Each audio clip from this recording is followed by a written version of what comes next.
Welcome to the mysterious casebook. Tonight, we follow Miss Marple in the crime on Candlemas Eve, a winter festival darkened by sudden death, a candle's glow hiding more than it reveals. What truth will come to light? Are you listening late at night or with your morning tea? Let us know below, and now, let the mystery begin. The village of St. Mary Mead had always held Candlemas with a peculiar reverence, a night when the winter's darkness seemed to bend before flickering flames and murmured prayers. The parish hall, with its low beams and scent of beeswax candles, bustled with warmth that February evening. Children carried taper lights with grave faces, their cheeks pink from the cold, while the vicar led a hymn that seemed older than the stones of the church itself. At the supper that followed, there was laughter, the scraping of chairs, and the sound of teacups rattling against saucers.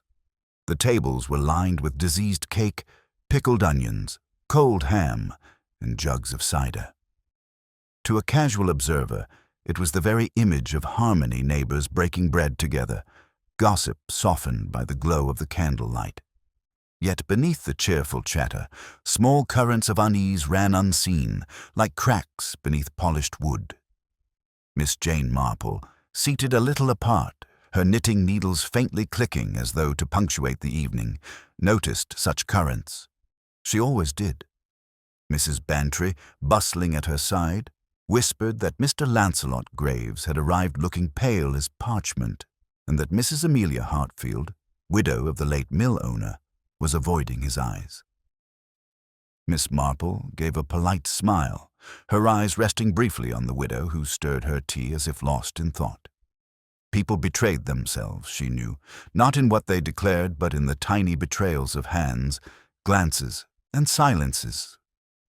As the evening wore on, the talk turned to small village matters, the spring fete, the repair of the vicarage roof, the quarrel between the postmistress and the grocer over a mislaid letter.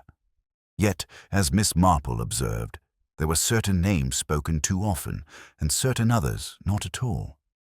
Mr. Graves' absence from the hymn singing earlier was mentioned more than once. A faint tension lay in the air, sharper than the tang of pickles on the table. It was at the height of the supper, just as Mrs. Price Ridley rose to make a short, rather self-important speech about tradition, and the room shuddered with a cry. It came from the side corridor, the narrow passage where cloaks and hats were hung. Chairs scraped back, cups were overturned, and the crowd surged toward the noise. Miss Marple, though frail of appearance, rose quickly, her eyes sharper than anyone's. There, in the half-light of the passage, they found the body of Lancelot Graves sprawled against the wooden coat stand, his hand clenched as though resisting some final indignity. A single candle guttered beside him, casting shadows over his ashen face. The murmur of shock spread like fire through the hall. Mrs. Hartfield stood frozen, her teacup still in hand, while Mrs. Bantry clutched Miss Marple's arm with a gasp. The vicar hurried forward, calling for calm, but the villagers had already begun their murmuring speculation. Had Mr. Graves fainted? Had he slipped? Or dare it be said something more sinister occurred in the heart of their holy Candlemas night? Miss Marple, her eyes upon the clenched hand of the fallen man, did not speak. But in her silence, she knew already that the peace of St. Mary Mead had been broken, and that human nature, dark, secretive, and all too fallible, would soon be revealed by the flickering light of the candles. The shock of Lancelot Graves' sudden collapse lingered long after the body had been carried to the vestry to await the arrival of the doctor. The parish hall, which only moments before had been filled with warmth and chatter, now stood heavy with whispers and darting glances. The scent of candle wax and seed cake mingled uneasily with the colder smell of fear. Candlemas had always been a night of solemn tradition, yet now it bore the shadow of something darker. Mrs. Bantry, usually so quick to recover her spirits, clutched at her shawl and declared to anyone who would listen that she had known from the beginning something dreadful was bound to happen.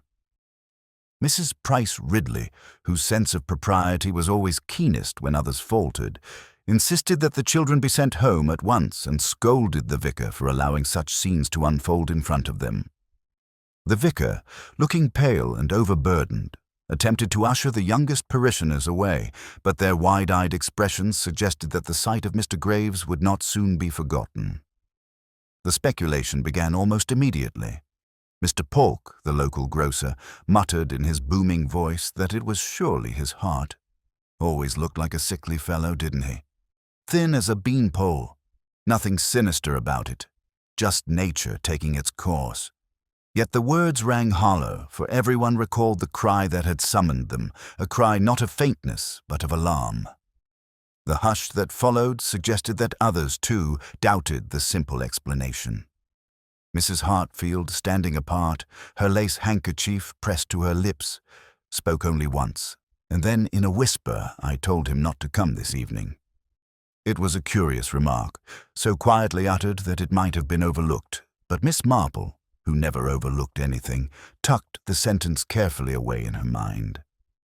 The widow's expression was one of mingled sorrow and something else shadow of unease, perhaps even guilt. But Miss Marple made no outward sign of her observation, content instead to sit quietly, knitting needles once again in her lap, her eyes lowered though never unseeing. The arrival of Dr. Haydock did little to settle the matter. He was brisk, professional, and not inclined toward gossip, though he could hardly stem the flood of it. After examining the body in the vestry, he emerged into the hall with a grave expression. It may indeed have been the heart, he told the gathered villagers, but there are certain marks that give me pause. I shall not state more until an inquiry is held. With that, he took his leave, carrying the weight of official duty, while leaving the villagers with more questions than answers. It was then that Inspector Slack appeared, summoned by one of the younger men who had run to the telephone box near the green. Slack entered with his characteristic brusqueness, his hat pulled low and his notebook already in hand. He wasted no time in silencing the babble of voices. "Now then," he barked, "none of this milling about. A man's dead, and I'll thank you for keeping your wits about you. Everyone will remain until I've taken down their names and statements." The villagers obeyed reluctantly, forming small knots of conversation as they awaited their turn to speak. Each group had its own theory. Mr. Polk maintained it was natural causes. Mrs. Price Ridley hinted darkly that Mr. Graves had enemies, though she could not name one. Young Tommy Pierce, son of the blacksmith, whispered to his companions that he had seen a shadow slip down the corridor before the cry was heard.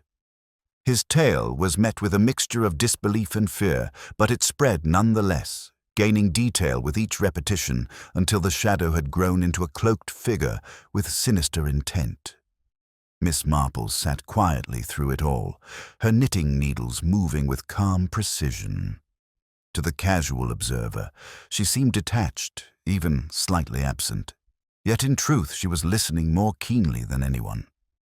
She noted the way Mrs. Hartfield's eyes flickered each time Mr. Graves' name was mentioned, the defensive sharpness in Mr. Polk's tone, and the curious silence of Reverend Leonard Clement, who seemed unusually subdued for a man accustomed to offering comfort. She also observed the physical details. Others overlooked the slight scorch mark on Mr. Graves's coat where the candle had fallen, the mud on his shoes inconsistent with the dry weather, and the curious absence of his walking stick, which he was never without. When at last Inspector Slack came to her notebook at the ready, he greeted her with a curt nod. "Evening, Miss Marple. You saw nothing, I took it?" Miss Marple looked up mildly. "No, Inspector. I was in the hall with the others. But it did seem to me," she added gently, "that Mr. Graves looked rather troubled throughout the evening. Not merely unwell, you understand, but as though he carried a burden heavier than his constitution could bear." Slack sniffed, unimpressed. "We'll let the coroner worry about burdens. For now, I need facts, not fancies." "Of course," Miss Marple agreed, returning her gaze to her knitting. Yet her mind remained fixed upon Mrs. Hartfield's whispered remark and upon the clenched hand of the dead man. Facts, after all, were not only to be found in physical, Evidence they could also be traced in the unguarded slips of human behavior, in the tremor of a voice or the hesitation of a glance. As the villagers gave their statements and drifted uneasily back to their homes, the hall emptied of sound save for the quiet gathering of chairs. Candle flames guttered low, leaving long shadows across the wooden floor. The vicar extinguished the last taper with a sigh, heavy as winter itself. The peace of St. Mary Mead had been cracked, and the night of Candlemas would be spoken of for many years to come. Miss Marple, escorted home by Mrs. Bantry, walked slowly through the frosted lanes. The village lay hushed under its blanket of cold, but behind every closed door tongues would wag and suspicions would grow. For in a place as small and close-knit as St. Mary Mead, a single death was never simple. It rippled outward, touching every hearth and heart, exposing the fragile seams of the community. And Miss Marple knew well that within those seams, hidden motives and old grievances often lurked, waiting for the right moment to emerge. The following morning dawned pale and still, a thin mist curling over the hedgerows of St. Mary Mead. Though the frost lingered, the air carried with it the restless murmur of a village unsettled. News of Lancelot Graves' death had spread from cottage to cottage, carried by postmistress chatter, milk deliveries, and the quick tongues of children who had glimpsed more than their parents wished. By mid-morning, every household had its own theory, and each tale grew sharper in detail, as though the truth could be pieced together by invention alone. Miss Marple rose early, as was her custom, and sat with her breakfast tray by the window. The sparrows pecked at the crumbs she scattered, and the quiet rhythm of her knitting soothed her as she thought. Candlemas had been marred by tragedy before, she recalled, though not of such violent a kind. She thought of Mr. Graves' pale face, the hand clenched tight even in death, and of Mrs. Hartfield's whispered words. In a place such as St. Mary Mead, people always knew more than they admitted. The question was, who would reveal their knowledge, and who would bury it deeper? By mid-morning, Mrs. Bantry arrived, brisk and flustered as ever, to call on her friend. "My dear Jane, the whole village is in a state. They say it was his heart, but others insist he was poisoned. Poisoned, Jane. Imagine such a thing here in St. Mary Mead. I declare, it makes one afraid to eat seed cake at all." Miss Marple smiled faintly. "Poisoning is, unfortunately, rather common. One finds it in gardens, kitchens, and medicine cabinets. But whether it was poison or heart, my dear, the important thing is why. Mr. Graves did not look like a man content with his life." Mrs. Bantry shivered, though the fire crackled warmly. "Well, you always notice such things, Jane. I only saw that he looked pale, but then he always did. And Mrs. Hartfield, did you see her face? I swear, she was as white as her lace collar. There's a story there, mark my words." Later that day, Inspector Slack made his rounds, calling at the larger houses first. He had already interviewed Mrs. Price Ridley, who gave him more opinion than fact, and now turned his attention to Mrs. Hartfield. The widow received him stiffly, her drawing-room immaculate but airless, as though the curtains had been drawn against the world. She offered little beyond the obvious. She had spoken briefly with Mr. Graves before supper. He had seemed agitated, and then he had left her side for the cloak corridor where his end came. Her voice trembled once, betraying an emotion she quickly suppressed. Slack jotted down her answers with a grimace, convinced she was hiding something but with nothing concrete to press upon her. Meanwhile, Miss Marple, under the guise of a friendly visit, stopped by the shop of Mr. Polk. The grocer, never shy of words, leaned eagerly over the counter. It was the heart, mark me. No foul play. But between ourselves, Miss Marple, Graves was in debt. That much I know. Ordered goods on account and never paid. A man like that, well, someone might have had cause to wish him ill. But not me, mind you. I only say what's true.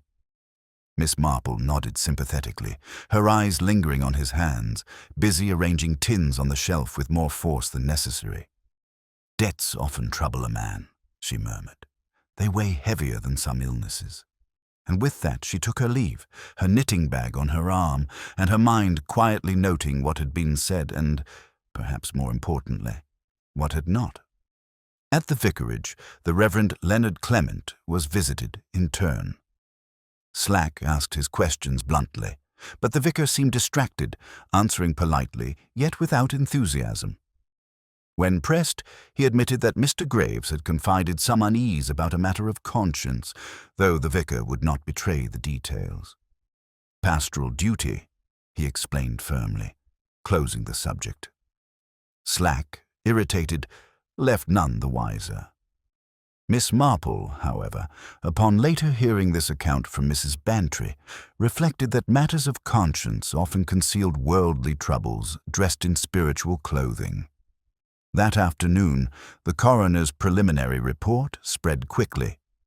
While natural causes had not been ruled out, there were signs inconsistent with a simple heart seizure.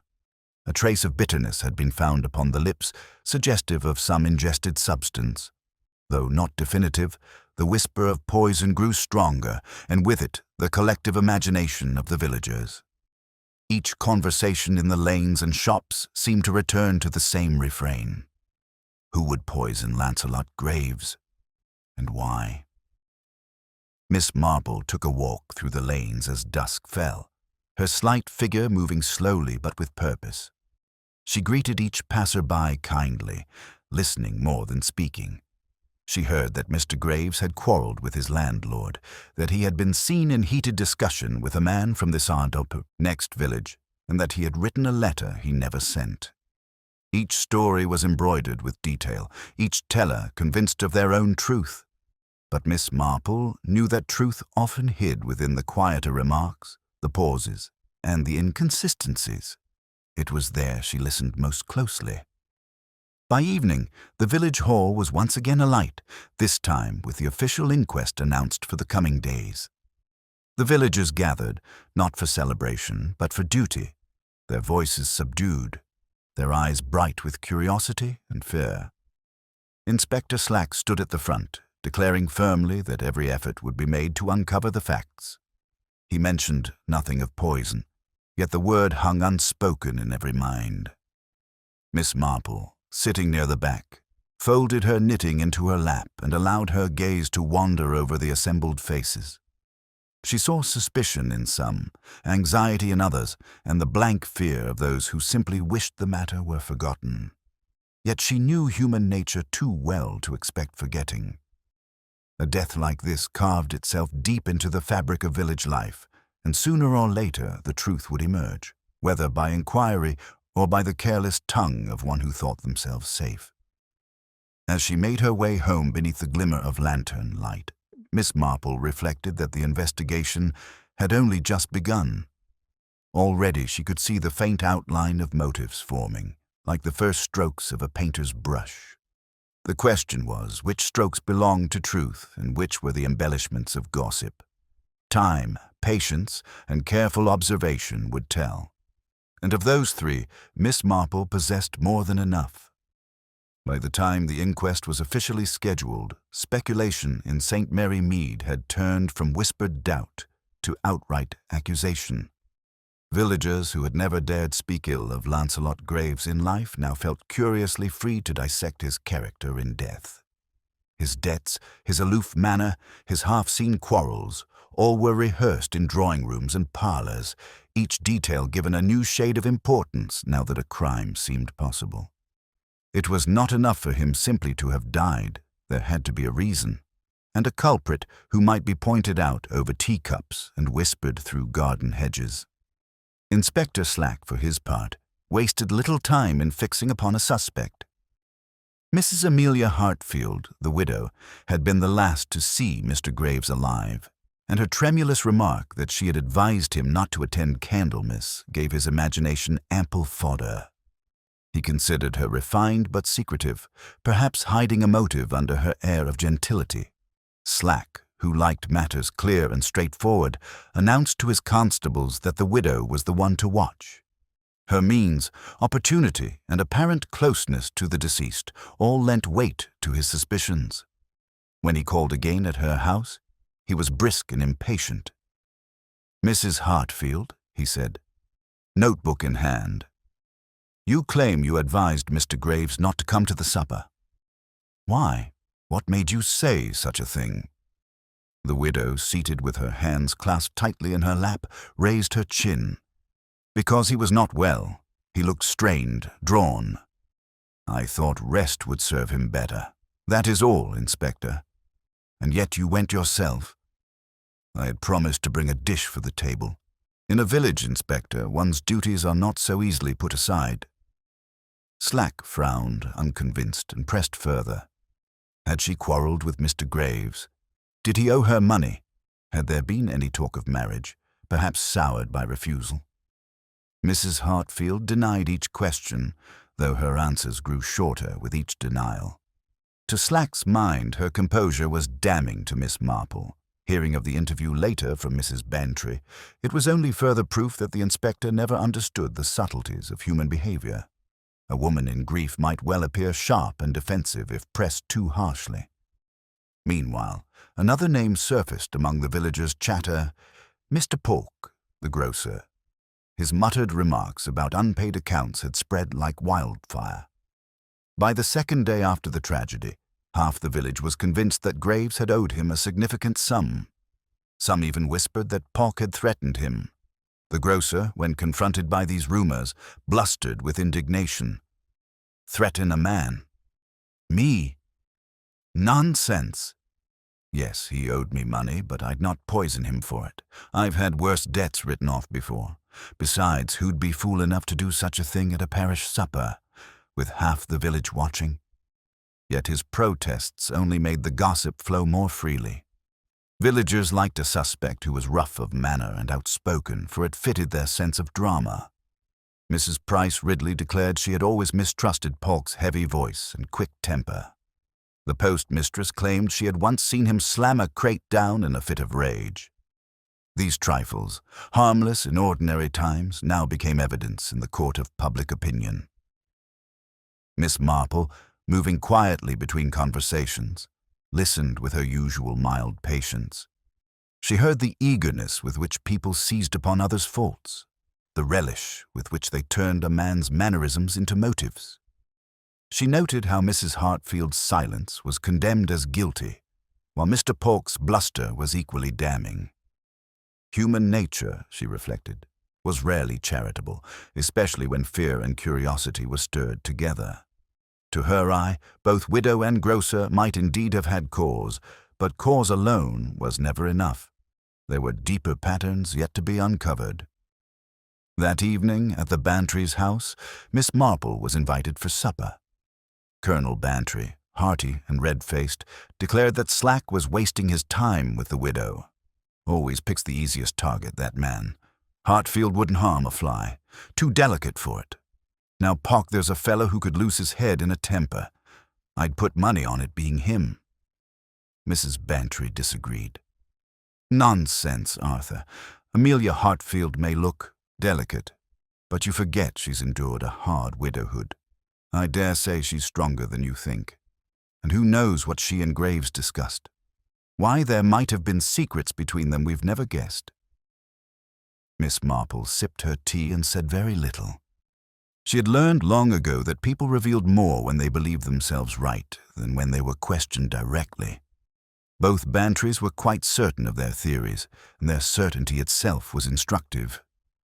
"People so often judge by appearances," she murmured at last. "Yet it is not always the appearance of guilt that reveals the truth, but the small inconsistencies, a hand that trembles at the wrong word, or a memory that falters in the retelling." The colonel chuckled. "You'll have it all solved before Slack has written up his report."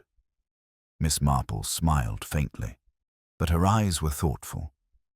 She had no solution yet, only threads, but threads had a way of tangling themselves into patterns if one was patient. The next day, a new piece of gossip shifted the village once more. Young Tommy Pierce repeated his tale of the shadow in the corridor, insisting he had truly seen someone slip away before Graves was found. At first dismissed as childish fancy, his account gained weight when his mother confirmed he had told her the same thing immediately after the incident, before rumor had taken hold.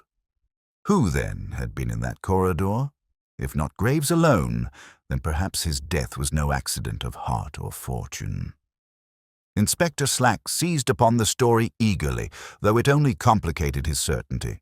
He demanded lists of who had left the hall during supper, who had visited the cloak corridor, who had been unaccounted for. The names were many, for in a village supper people were always fetching cloaks, visiting the kitchen, or stepping outside for air. It seemed half the village might have had an opportunity, and so the suspicion grew, not narrowed. Mrs. Hartfield remained the official focus, while Mr. Polk bore the weight of village gossip. But others now found themselves glanced at sidelong the vicar, too silent the postmistress, too eager to tell her tale even Mrs. Bantry, who had been nearest the passageway when the cry was heard. No one was above doubt, and the Candlemas supper that had once united the village now threatened to divide it. Miss Marple, walking home with her knitting bag, considered it all carefully.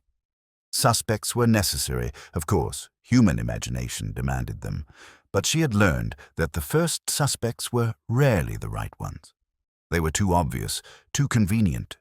Real guilt often hid beneath layers of misdirection, waiting for the right moment to be revealed.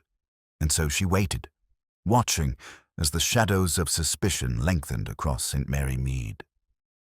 The days following the Candlemas tragedy were marked by a restlessness that hung over St. Mary Mead like the winter fog. Though the villagers went about their ordinary tasks, sweeping hearths, collecting eggs, trudging to the grocer's, every action was punctuated by talk of Lancelot Graves. He had never been a beloved figure, but death, particularly sudden death, lends a certain fascination. Theories multiplied faster than the daffodil shoots in the churchyard, each new detail whispered with relish. Yet amidst the swirl of conjecture, there were facts small, seemingly insignificant, that only a practiced observer could see as the threads they truly were. Miss Marple spent a quiet morning in her cottage, the soft clatter of her knitting needles keeping rhythm with her thoughts.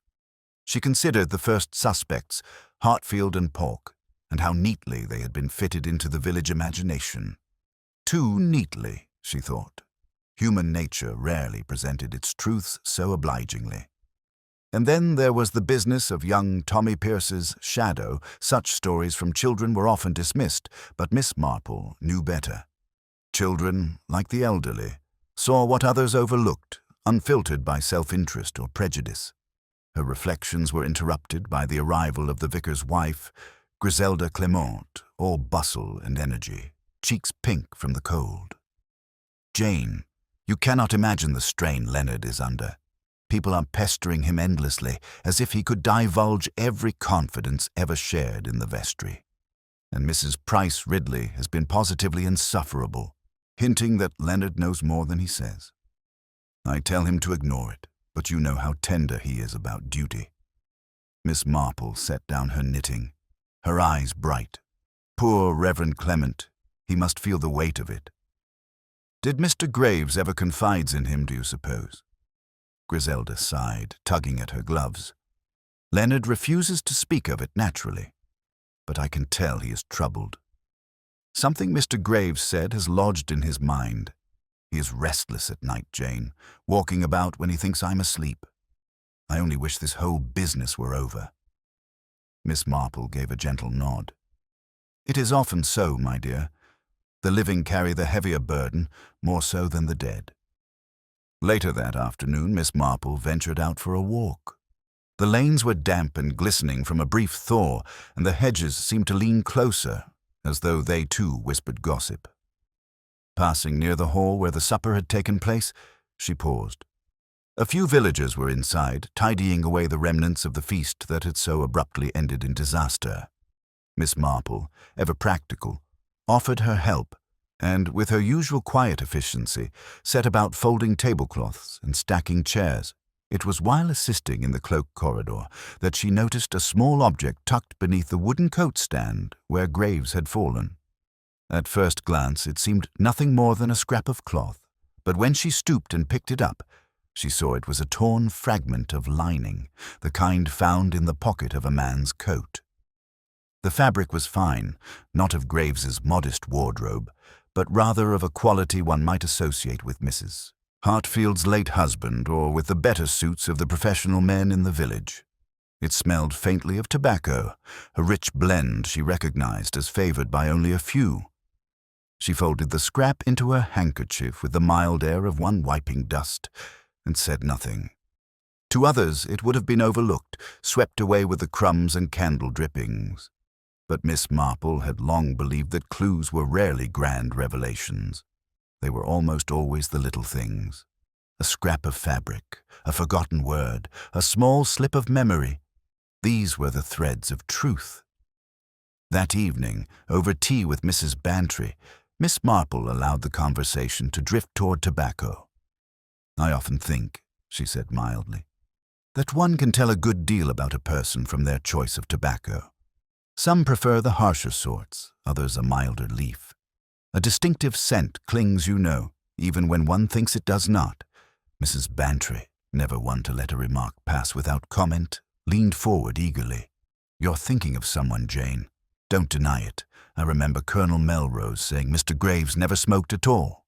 Odd thing for a man, isn't it? So what of it?" Miss Marple only smiled. "Oh, nothing at all. I merely thought of how habits reveal themselves, often more than words do." At the same time, Inspector Slack, oblivious to such subtleties, continued pressing his case against Mrs. Hartfield. He produced no new evidence, only a repetition of suspicions, but repeated often enough, they sounded convincing to those willing to believe. Slack dismissed the idea of a torn cloth or tobacco scent as trifles, preferring instead the bold simplicity of motive and opportunity. Yet Miss Marple knew that trifles were precisely what revealed the truth. As she had once said, human beings are much the same everywhere, and their smallest habits betray them most of all. The next day, Miss Marple visited the post office under the pretense of sending a letter. She lingered, listening to the postmistress, Miss Ginch, recount how Graves had received several unusual letters in recent weeks. "Foreign stamps, you know," Miss Ginch said with relish. "Spain, Italy, even one from the Indies. He was secretive about them and wouldn't let me glimpse the writing. I thought it odd." Miss Marple listened, storing the detail away with the fabric scrap. Letters from abroad suggested secrets not confined to the hedgerows of St. Mary Mead. That night, alone by her fire, Miss Marple laid her knitting aside and allowed herself a moment of thought. A torn scrap of fine cloth, the faint smell of a particular tobacco, and letters from distant places. They seemed, on the surface, unrelated. Yet human behavior had a way of weaving patterns beneath such fragments, and she was certain the pattern here was darker than most supposed. Mr. Graves had been a man entangled in something, debts, secrets, perhaps even blackmail, and someone in St. Mary Mead had found Candlemas Eve the moment to bring that entanglement to an end. Miss Marple did not yet know whose hand had guided the fatal act, but she knew with certainty that the answer lay not in the loud accusations of the villagers, nor in Inspector Slack's determination to force the matter. It lay instead in the quiet clue overlooked by a clue as small and fragile as a thread of cloth beneath a coat stand, and as telling as the scent of tobacco on a man who was never known to smoke. The village of St. Mary Mead prided itself on a veneer of gentility, yet beneath the tidy gardens and polite greetings there ran a constant current of rivalry, suspicion, and long-remembered slights. With the death of Lancelot Graves casting its shadow, that current surged to the surface. People who once nodded amiably across the church aisle now looked askance at one another. A smile seemed too ready, a silence too deliberate. Candlemas Eve, once a tradition of warmth, had become the dividing line between trust and suspicion. Inspector Slack fanned the unease with his blunt methods. He liked suspects, and in Mrs. Hartfield and Mr. Polk he believed he had two strong ones. Each day he called them separately to the station, his questions brusque and insistent. The widow, pale but resolute, gave nothing away beyond weariness, though her eyes betrayed a watchfulness when asked about her dealings with Graves. Polk, affronted at being suspected, responded with bluster, his heavy fists clenching at his sides as he denied any wrongdoing. "You'll not pin this on me, Inspector," he thundered. "The whole village knows Graves was a man with secrets. Look elsewhere if you want a murderer." These sessions became known to the villagers almost immediately, for news travelled faster in St. Mary Mead than the post. By the time Miss Marple heard of them, each retelling had grown more dramatic. Mrs. Hartfield was said to have fainted under questioning, while Mr. Polk was rumoured to have threatened the inspector himself. Miss Marple, sipping her tea at home, allowed herself a faint smile. She had heard the truth from Colonel Bantry, who had happened to be in the station on unrelated business. The widow had not fainted, nor had Polk threatened, though both had indeed been strained. Gossip, Miss Marple reflected, always embroidered itself, and the embroidery was often more revealing than the cloth beneath. The real undercurrents began to show in private conversations. Miss Marple, under the guise of ordinary visits, called on several households. At the vicarage she found Reverend Clement unusually tense, his hands restless as he spoke of duty and the burden of keeping confidences. "There are matters," he said carefully, "that I cannot speak of, even to you, Miss Marple. But I will say this. Mr. Graves had enemies of a sort more subtle than debt collectors, and he feared them." His words, though guarded, told her enough Graves had sought guidance, but perhaps too late to save himself. At the Hartfield house, Miss Marple found the widow, seated stiffly by the fire, her lace handkerchief folded neatly on her knee. Conversation at first was stilted, but Miss Marple had a way of setting people at ease. With gentle reminiscence of gardens, recipes, and the long winters past, she drew the widow into talk, and then, almost without intention, Mrs. Hartfield said, "He was not the man he pretended to be. I knew it. There were letters he burned, but I knew." She stopped herself quickly, lips pressed tight, but the slip was made. Miss Marple did not press further. She only nodded, as though the widow had spoken of the weather, and tucked the remark into her collection of quiet truths. Elsewhere, confrontation took a more open form. Outside the grocer's, Mr. Polk and Mrs. Price Ridley was seen exchanging sharp words. She accused him, with her usual sharp certainty, of having poisoned Graves to settle his accounts. Polk roared back that she was a meddling old woman who had no business spreading lies. The scene drew a small crowd, who repeated it later in drawing rooms with the relish of those who see their neighbors exposed. Polk's temper, though understandable, only served to deepen suspicion. Young Tommy Pierce, too, found himself under scrutiny. His story of the shadow in the corridor, first dismissed, had now been accepted as truth by many. Some hinted that he had invented it. Craving attention, others insisted he had seen more than he dared say. Miss Marple spoke kindly to him when she encountered him near the smithy. "It is a difficult thing, Tommy, to have seen what others missed, but truth, you know, has a way of lasting longer than invention. You must keep to what you truly saw, no more, no less." The boy looked at her solemnly and nodded, though she sensed he held back a detail. Children, like adults, sometimes kept secrets, and often for reasons that surprised them. The most curious moment of that week came when Miss Marple returned to the parish hall, ostensibly to assist with arranging flowers for Sunday service. There she encountered Dr. Haydock, who had been examining the circumstances more thoroughly. He confided, with reluctance, that traces of digitalis had been found in Graves' stomach. "It might have been prescribed," he said, "but I can find no record of it, and in the wrong dose, well, you know the effect." Miss Marple listened gravely. Digitalis was common enough, drawn from foxglove and often used for heart ailments, but in careless or malicious hands, it was deadly. And, she recalled, more than one villager kept remedies tucked away in cupboards.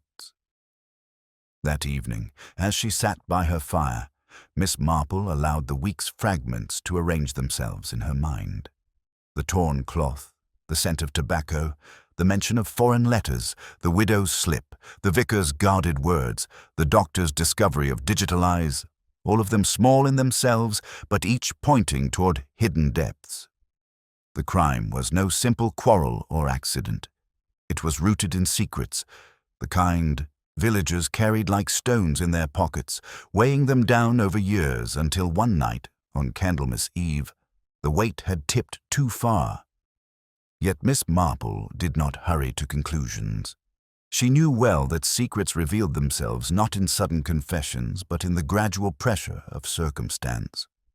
People betrayed themselves in how they argued, in whom they blamed, in what they remembered or forgot. And so she waited, knitting calmly, while around her the village of St. Mary Mead simmered with confrontation and suspicion. For already she could sense another twist lay ahead. Crimes, like secrets, were rarely singular. They bred consequences, unexpected revelations, and sometimes new acts of desperation. Human nature, Miss Marple reflected as the fire crackled low, was a web more tangled than any knitting she could devise. And someone, somewhere in St. Mary Mead, was already tugging at that web in fear. The Sunday following the Candlemas supper was unlike any the village of St. Mary Mead could remember.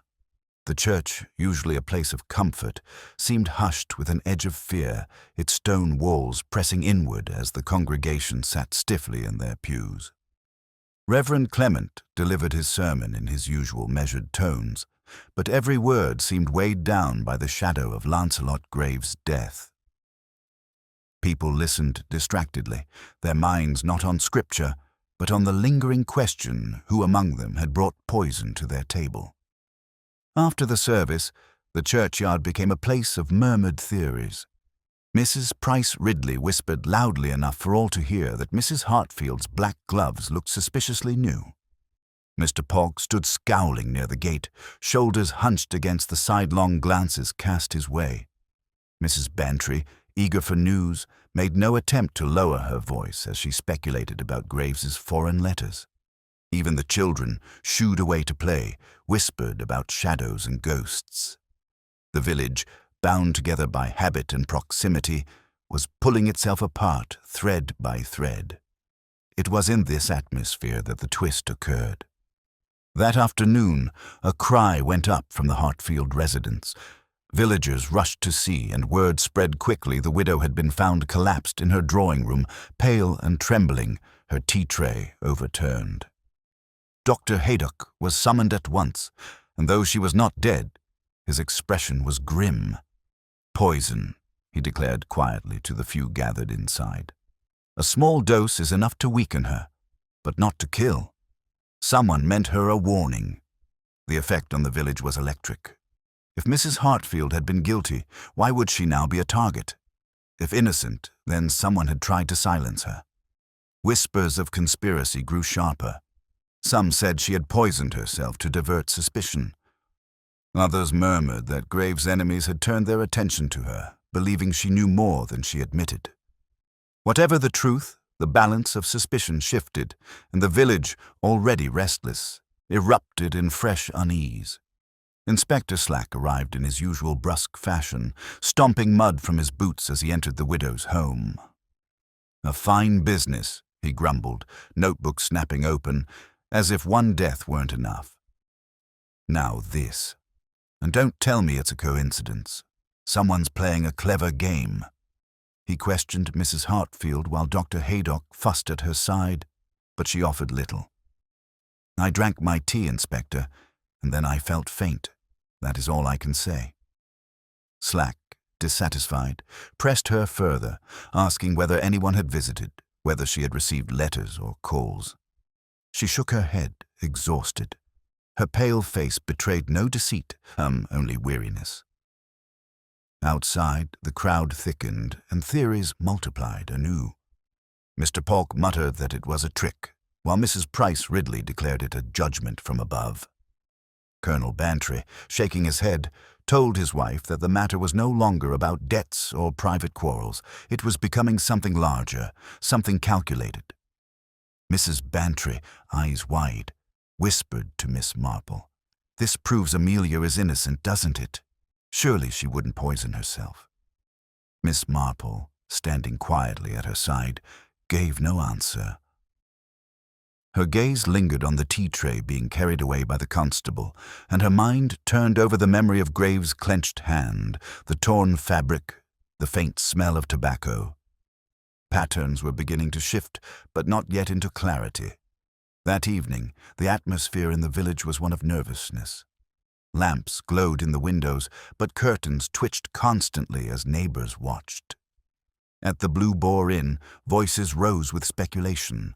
Some argued that Graves and Mrs. Hartfield had been bound in a secret pact, now unraveling. Others claimed a stranger must be one of those foreigners who had written the mysterious letters. Even the vicar, usually a calming presence, seemed subdued. His prayers weighed with anxiety. Human nature, Miss Marple reflected, had a way of revealing itself most clearly in times of fear, and fear was spreading like frost across every doorstep. The next morning brought a small but significant discovery. The constable, searching the hedge along the lane by Mrs. Hartfield's house, found a discarded envelope, damp from the dew. It bore a foreign stamp, Spanish by the look, and was addressed to Lancelot Graves. The letter itself was gone, but the envelope alone was enough to renew talk of secrets beyond the village. Inspector Slack scoffed at it as a red herring sent through the post, but Miss Marple thought differently. The envelope suggested that someone had indeed tried to conceal Graves' connections, perhaps even destroying the contents after his death. She shared her reflections over tea with Mrs. Bantry. "It is curious, don't you think," she said mildly, "how letters so often find their way into the wrong hands. I recall a case once of a lady who destroyed the message but forgot the envelope remained. A small thing, yet it revealed everything in the end." Mrs. Bantry leaned forward eagerly, pressing for details, but Miss Marple demurred. "Only an observation, my dear. One must never overlook the smallest scraps." Meanwhile, the widow recovered slowly under the doctor's care, though she refused visitors beyond the most insistent. Her household staff, tight-lipped, told the inspector nothing useful, though one maid admitted to seeing a figure in the garden the evening before the poisoning. She had thought it was a neighbor passing by, but now wondered if it had been something more sinister. Slack dismissed her as fanciful, but Miss Marple tucked the remark carefully away. Shadows in corridors, figures in gardens, such fleeting glimpses were often truer than they seemed. As the day waned, Miss Marple walked home through the lanes, her knitting bag tucked beneath her arm. The village seemed restless, every window a watching eye, every door a whispered secret. Yet amidst the unease, she felt the pattern tightening. Someone, fearful or desperate, had struck again, and that, she knew, was the mark of a criminal beginning to falter. Fear drove people to rashness, and rashness betrayed them. It was only a matter of waiting, quietly and patiently, for the web to reveal its weakest strand. The poisoning of Mrs. Hartfield had shaken St. Mary Mead to its core, and yet for Miss Marple it marked the point where the threads of the mystery began to draw closer together. In her quiet way, she had observed enough to form the faint outline of truth. But the truth, she knew, was delicate. It could not be seized with force, as Inspector Slack attempted to do. It had to be coaxed, teased out by patience and the smallest of nudges. Human nature, left to itself, would betray the guilty if placed under the right kind of strain. It was for this reason that Miss Marple decided upon a test. Not a test in the forensic sense that Inspector Slack might demand, but a psychological one, subtle and precise. A word at the right moment, a misplaced observation, A small suggestion of knowledge these, she believed, would draw forth the reaction she needed. People revealed themselves when they thought they were safe, or when they feared they were discovered. In either case, a gentle hand upon the thread was all that was required to see where it led. Her opportunity came sooner than expected. Mrs. Bantry, ever eager to host a gathering, suggested a small tea at her house to lift spirits. Though the idea seemed frivolous given the village's state, it was precisely the sort of event that lured people from their anxious solitude. Invitations were quickly accepted, for curiosity outweighed fear. By the appointed afternoon, Mrs. Bantry's drawing room was full of villagers. Mrs. Price Ridley, stiff and watchful. Mr. Polk, grumbling but present, Colonel Bantry, hearty as always, and even Mrs. Hartfield, pale but insistent on showing she was not defeated by her ordeal. Inspector Slack himself attended, though with reluctance, convinced that the tea was nothing but a distraction from serious business. Miss Marple sat near the hearth, knitting needles clicking softly, her demeanor mild. Yet every word, every gesture was taken in. She listened as Mrs. Price Ridley accused Polk of temper again, as Polk defended himself loudly, and as Colonel Bantry proclaimed that the whole matter was too tangled for common sense. Through it all, Miss Marple interjected only the gentlest of remarks, seemingly innocent, yet chosen with care. When Polk protested that he would never stoop to poison, Miss Marple said softly, "Poison does so often come from unexpected places. A medicine chest, a jar in the pantry, one thinks it harmless until a wrong hand puts it to wrong use." She did not look at Polk as she spoke, but at Mrs. Hartfield. The widow flinched ever so slightly, her teacup rattling against its saucer before she steadied it. No one else noticed, but Miss Marple tucked the reaction neatly into her mind. A little later, when Mrs. Bantry lamented the fear that had settled over the village, Miss Marple remarked, "Fear often makes people act strangely, does it not? Sometimes they hide things they would otherwise confess. Sometimes they destroy letters or throw away scraps of cloth, or deny a quarrel that others overheard. But fear, you know, is never perfect. It leaves little gaps." She smiled sweetly, her needles never pausing. Mr. Polk shifted uncomfortably in his chair, muttering about gossip. Mrs. Price Ridley pursed her lips in satisfaction, certain the words condemned someone else. Yet Miss Marple noticed the tightening of hands upon teacups, the flicker of eyes across the room. Each person carried secrets. The challenge lay in discovering which secret ended in death. The gathering continued with small talk, but beneath the surface, currents shifted. Miss Marple sensed the unease she had planted, as if each villager wondered how much she truly knew. That was precisely the effect she had sought. A guilty conscience could not rest easily in the presence of someone who seemed to see through veils, and Miss Marple, in her gentle way, made sure to seem just that innocent, yet perceptive enough to unsettle. Later, as guests prepared to leave, Miss Marple rose and moved quietly toward the side table where the tea things were arranged. She looked down at the sugar bowl, noting that one lump had a faint discoloration. Without drawing attention, she slipped it into her F. To others, it was nothing to her. It was confirmation that the widow's poisoning had not been an accident of spoiled leaves or careless preparation. Someone had tampered with the sugar, and someone in that very room knew it. That evening, back at her cottage, Miss Marple placed the discolored lump upon her desk. She did not need chemical tests to understand its significance. Human behavior had already told her enough. The sugar was merely the final proof that a hand had acted with deliberation. And she could now trace the line from motive to means, from whispered letters to scraps of cloth, from fear to action. Yet she did not rush to reveal it. Instead, she reflected upon the test she had set. Each villager's reaction confirmed her suspicions in small ways. The tremor of a widow, the defensiveness of a grocer, the silence of a vicar. It was all part of the pattern. She knew now whose hand had tipped the balance on Candlemas Eve, but timing was everything. One must allow the guilty to tighten their own net before showing them caught. The village, unaware, continued its anxious speculation, but Miss Marple, serene in her armchair, knitting once more in steady rhythm, knew the moment of truth was approaching. A murderer sat among them, hiding in plain sight, and soon enough, with one final tug at the web, she would bring the truth into the light. The quiet unease Miss Marple had stirred at Mrs. Bantry's gathering did not settle when the guests returned to their homes.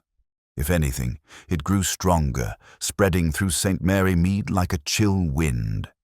Each villager who had attended the tea now carried with them not only their own doubts, but also the uncomfortable sense that Miss Marple, in her seemingly innocent way, had been watching them more closely than Inspector Slack ever could.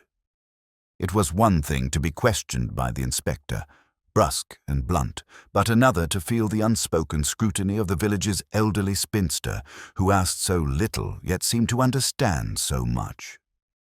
The following day, the air in the village felt taut with suspicion.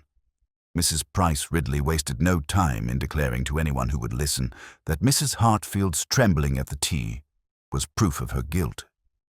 "I saw it myself," she insisted, her chin tilted high. The way her cup rattled, as if she feared exposure at every word. "Mark me, that woman knows more than she dares admit." Mrs. Bantry, in contrast, confided to Miss Marple that she was beginning to doubt the widow's guilt entirely. "It was too obvious, Jane, almost staged. Amelia Hartfield may be many things, but she is not careless. If she had done it, she would not have trembled." Miss Marple listened quietly, her needles moving, but she gave no opinion. Meanwhile, Mr. Polk found himself increasingly cornered by gossip. His loud denials at the Bantry tea had done him no favors, for the more he protested, the more people whispered of debts and grudges. At his shop, customers spoke less freely than before, their eyes watchful, their questions edged with insinuation. He responded with bluster, slamming crates, muttering about injustice, yet his temper only deepened the conviction that he had something to hide. The man's pride, Miss Marple reflected as she purchased a small tin of tea, was becoming his worst enemy. It is often the innocent, she mused, who grow angriest under suspicion, and the guilty who strive hardest for calm.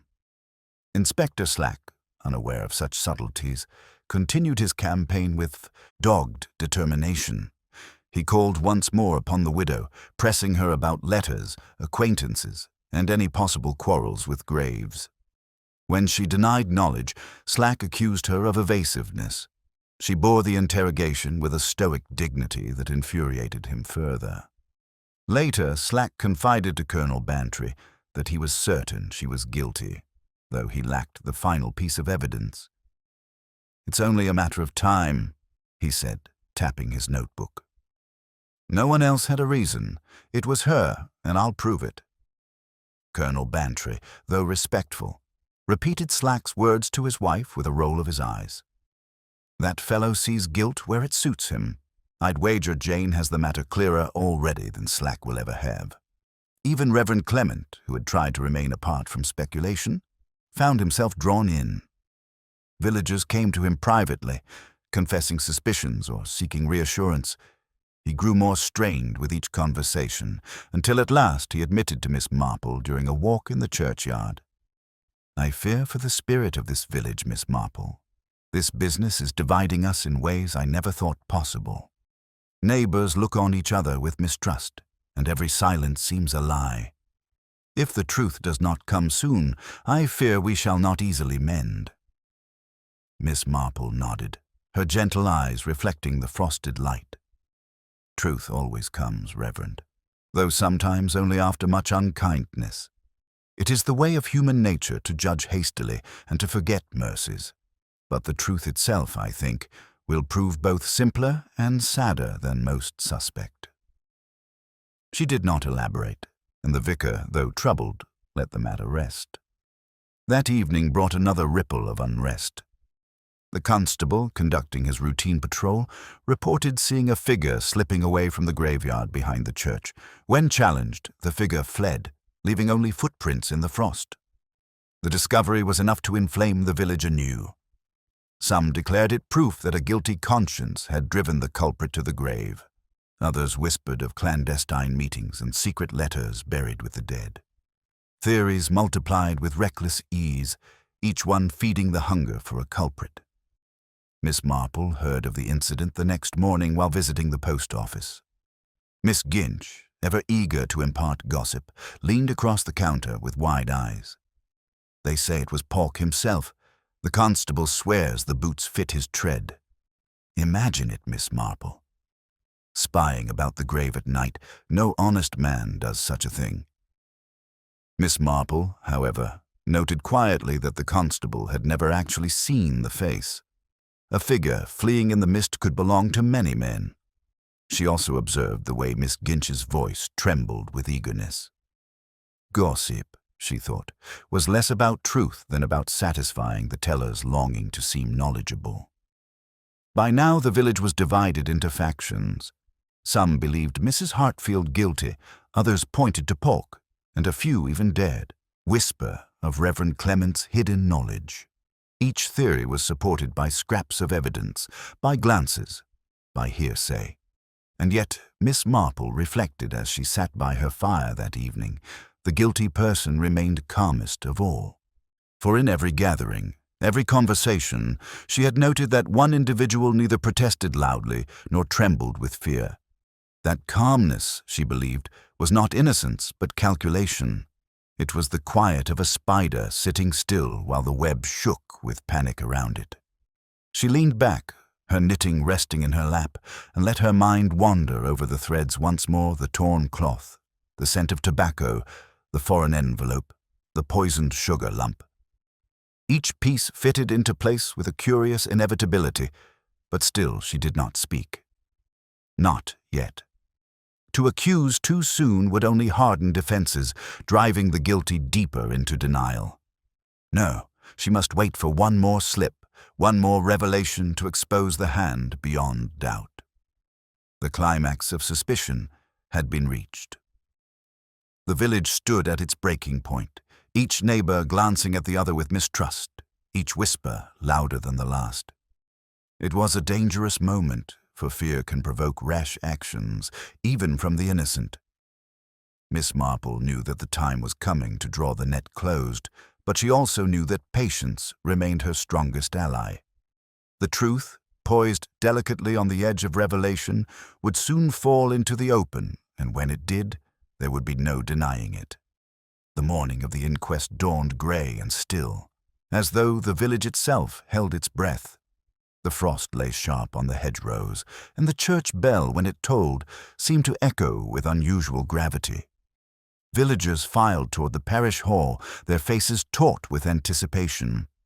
The death of Lancelot Graves had unsettled them for days, but it was the poisoning of Mrs. Hartfield and the strange figure in the graveyard that had driven their fears to breaking point. Now they gathered, not simply to hear official words from the coroner, but to witness the moment when suspicion might finally settle upon someone with certainty. Inspector Slack stood at the front, shoulders squared, his notes spread before him. He had the air of a man determined to prove his case, though behind him the villagers whispered doubts. Mrs. Price Ridley sat with an expression of cold satisfaction, convinced the widow would be named. Mr. Pork sat sullen and red-faced, glancing about as if daring anyone to meet his eye. Reverend Clement looked weary, his hands folded tightly in his lap. At the back, Miss Marple took her place quietly, her knitting resting in her lap, though for once the needles did not click. Her eyes, mild and thoughtful, moved slowly over the room. The proceedings began with formality. The coroner spoke of cause of death, traces of digitalis, and circumstances inconsistent with natural causes. Dr. Haydock confirmed his findings. Graves had not died of heart failure alone. Poison had played its part. Murmurs ran through the crowd, each villager glancing at their neighbor as if seeking guilt in the curve of a brow or the tremor of a hand. Inspector Slack, when called to speak, outlined his suspicions with brisk authority. He pointed to Mrs. Hartfield's closeness to the deceased, her opportunity to administer poison, her evasive answers under questioning. His words carried weight, and yet unease lingered. Too neat, too pat, Miss Marple thought quietly. When Slack had concluded, silence fell. The coroner looked across the hall, and it was then that Miss Marple, rising gently to her feet, asked if she might say a few words. Her voice, though soft, carried easily, for the villagers had long since learned that when Miss Marple spoke, it was worth listening. "I've been thinking," she began, her tone modest, "that in all this, we have perhaps looked too much at appearances and not enough at human nature. Mr. Graves was not a beloved man in this village. He was secretive, in debt, and, as some of you know, the recipient of letters from abroad. It is easy, therefore, to fasten suspicion where it seems convenient upon the widow who spoke with him last, upon the grocer who demanded his money. But appearances, as I have often found, can be most deceiving." There was a stir at this. Mrs. Bantry leaning forward eagerly, Colonel Bantry grunting approval. Miss Marple continued, her gaze moving calmly across the room. "Consider first the matter of the torn cloth. It was not from Mr. Graves's own coat, but from one of finer make. I found it beneath the stand where he fell. Then there was the smell of tobacco, a particular blend not known to be his habit. These small details suggest another presence in that corridor, someone who brushed too close in the moment of death. Add to this the poisoned sugar lump I observed at our recent tea, a subtle method, easy to slip into a bowl without notice. Such actions speak of calculation, not temper. And calculation, my friends, requires a certain temperament." Her words fell into the silence like stones into water, each creating ripples. Mrs. Hartfield's lips parted as though to protest, but Miss Marple turned her gaze toward her with gentle reassurance. "No, my dear, it was not you. You were meant to bear suspicion. Whoever poisoned Mr. Graves sought to ensure you carried the blame. The second attempt upon your life was not guilt, but fear, the fear that you might know too much." Gasps ran through the hall. Mrs. Hartfield's hand trembled upon her handkerchief, while Inspector Slack shifted uncomfortably, his neat case unraveling before him. Miss Marple allowed a moment to pass, then continued, her tone as mild as ever. "The truth, I think, lies in Mr. Graves's past. The foreign letters hint at business beyond our borders, business perhaps less honest than it should have been. Debts, blackmail, secrets carried across the seas, these things returned with him to St. Mary Mead, and there was one among us who knew of them, who feared exposure, who could not risk his secrets being told." Her eyes, calm and penetrating, rested at last upon Reverend Clement. The vicar started, his face paling. A ripple of disbelief spread through the villagers. Reverend Clement, so mild, so trusted. Yet Miss Marple spoke without accusation in her voice, only with quiet certainty. "You spoke of burdens of conscience, Reverend, and so you did carry one. Mr. Graves, I believe, came to you not simply for pastoral comfort, but because he threatened to expose something in your past. The torn cloth matched your coat. The tobacco was yours, and in your attempts to guide him, you saw no other way but to silence him. You chose Candlemas Eve, when the hall was full, believing the crowd would conceal you. But fear, Reverend, leaves traces, and fear drove you once more to place poison in Mrs. Hartfield's tea, lest she reveal what she knew. For a moment, the hall was utterly still. Then Reverend Clement's shoulders slumped. His voice, when it came, was hoarse. "It is true," he whispered. "I thought I had buried it, that life here had given me peace. But Graves knew. He threatened to tell all, to destroy what I had built. I could not allow it. He covered his face with his hands, a broken figure before the village he had once shepherded. The villagers stared in stunned silence. Mrs. Price Ridley clutched at her pearls. Mr. Pork let out a long breath, and Mrs. Bantry murmured, "Well, I never." Inspector Slack, red-faced, scribbled furiously in his notebook, though for once he was struck speechless. Miss Marple sat down quietly, her knitting once more in her lap. She did not smile, nor did she triumph. She only looked thoughtful, her expression tinged with sadness. For though justice had been served, she knew well that human nature was always more tragic than simple. A man of the cloth had fallen not from lack of faith, but from fear, and fear, she reflected, was the deadliest poison of all. The revelation in the parish hall left St. Mary Mead stunned. Villagers departed in silence, their usual stream of gossip halted, as though words had suddenly become dangerous things. The image of Reverend Clement confessing his crime lingered in their minds. He had been their guide, their comfort, their voice at baptisms, weddings, and funerals. To discover that he, of all men, had poisoned Lancelot Graves and nearly took the life of Amelia Hartfield was a blow heavier than most could bear. It was as though a pillar of the village had crumbled, leaving behind an uneasy emptiness. In the days that followed, people spoke of little else, though always in hushed tones. Mrs. Price Ridley declared loftily that she had always thought the Reverend a little too mild, though none could recall her ever saying so before. Mr. Pork, relieved to be freed of suspicion, adopted an air of indignation, reminding everyone how unfairly he had been maligned. Colonel Bantry muttered that Slack should have been quicker to see the truth, while Mrs. Bantry retold the scene at the inquest to any caller who would listen, embellishing the details with her usual flair. Yet beneath these attempts at normal chatter lay a lingering discomfort. The crime had been explained, but the village itself felt altered, as though trust had been cracked like a teacup repaired with glue. Useful still, but never quite whole again. Miss Marple, for her part, went about her days as quietly as ever. She did not dwell on her success, nor on the murmured praise that followed her through the lanes. She sat in her garden when the weather allowed, pruning her roses and scattering crumbs for the sparrows, her knitting always at hand. To those who thanked her, she merely smiled and said she had only paid attention, as anyone might do. Yet inside she reflected on the tragedy with a sorrow that no victory could dispel.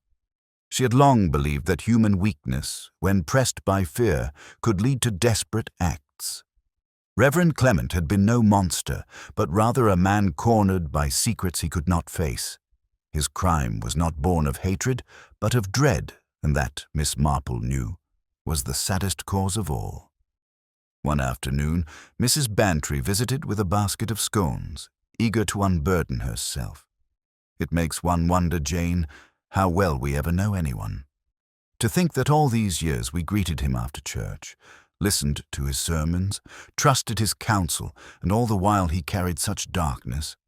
How are we to make sense of it? Miss Marple poured the tea with her usual steady hand. It is the way of human nature, Dolly. None of us reveal everything, not even to those closest to us. People carry burdens, guilt, fear, regret that they cannot lay down. Sometimes those burdens drive them to foolishness, even wickedness. It is not that they are wholly bad, but that they falter where they should have stood firm. She stirred her cup thoughtfully. We must not forget that he was kind in many ways, and that makes his fall all the more grievous. Evil is rarely simple, my dear. It is usually entangled with sorrow. Mrs. Bantry dabbed her eyes, uncharacteristically subdued. You always see it so clearly, Jane. I should have thought only of betrayal, but you make it sound more like tragedy. Most crimes are tragic, Dolly, Miss Marple said softly.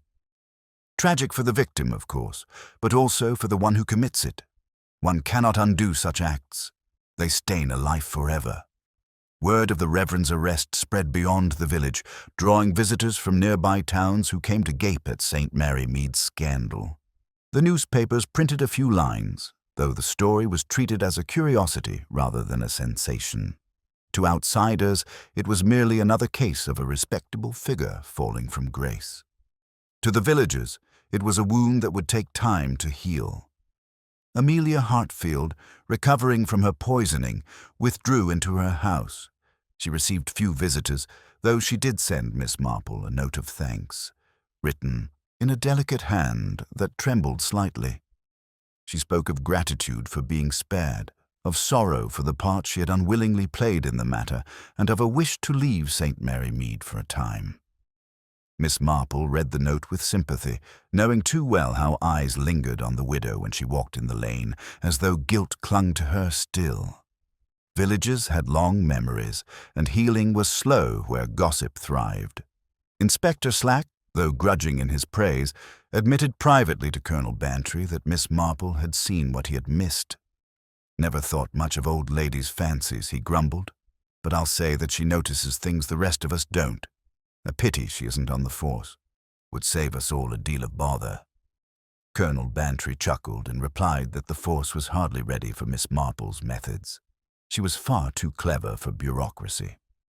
As winter gave way to the first signs of spring, the village began to resume its ordinary rhythm.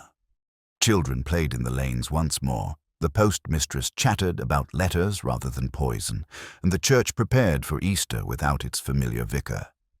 Yet a subtle change lingered, as though Candlemas Eve had left a permanent mark upon the village's spirit. People looked at one another with slightly more caution, a touch more curiosity. They had seen how secrets could fester, and they had learned, however unwillingly, that even the most trusted figure could falter. On a quiet evening, Miss Marple sat by her fire, the day's knitting folded neatly in her basket. Outside, the owls called across the fields, and the air carried the faint promise of spring. She thought of Lancelot Graves, of Amelia Hartfield, of Reverend Clement. Each had been caught in the net of human weakness, some by greed, some by fear, some by desperation. And she thought too of the villagers who would carry this memory with them, reshaping their trust in one another. She sighed softly, not in weariness, but in recognition.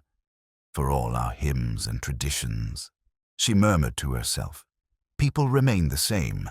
Candlemas or Christmas, feast or fast, we stumble over the same frailties. And so we must watch and forgive where we can, but never forget what lies beneath. The fire crackled warmly, throwing shadows across her sitting room. Miss Marple closed her eyes for a moment, her face calm, her thoughts clear. The case was done, but human nature, she knew, would always bring another. In that certainty, she found no triumph, only the quiet resolve of one who understood too well the fragile balance of good and evil in the world. And so St. Mary Mead settled back into its rhythm, scarred but enduring, with Miss Marple watching quietly from her garden gate. Life, as always, went on, though forever marked by the crime on Candlemas Eve.